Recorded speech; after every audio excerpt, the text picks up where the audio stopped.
It is Doug Ford's fault that there are less houses built in Ontario. He literally passed a bill called More Homes Built Faster Act. Since that bill was passed, we have been building less houses and more slowly. The Ford government hired a blue ribbon panel to do an analysis of how we can get more houses built in Ontario.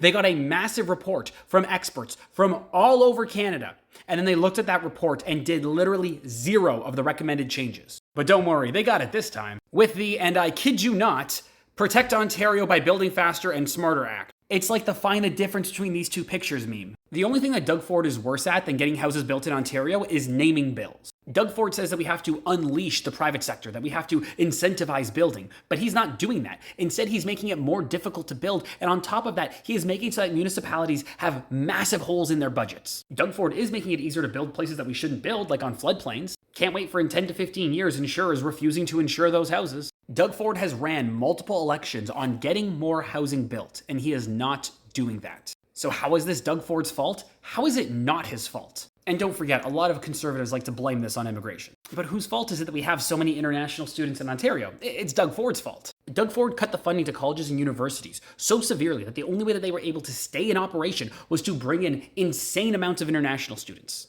Literally leaps and bounds more than anywhere else in the country, and way more than we ever have in our history, which specifically in areas like Kitchener and Waterloo and other university towns completely ruin the rental market. So please tell me, how is this not Doug Ford's fault?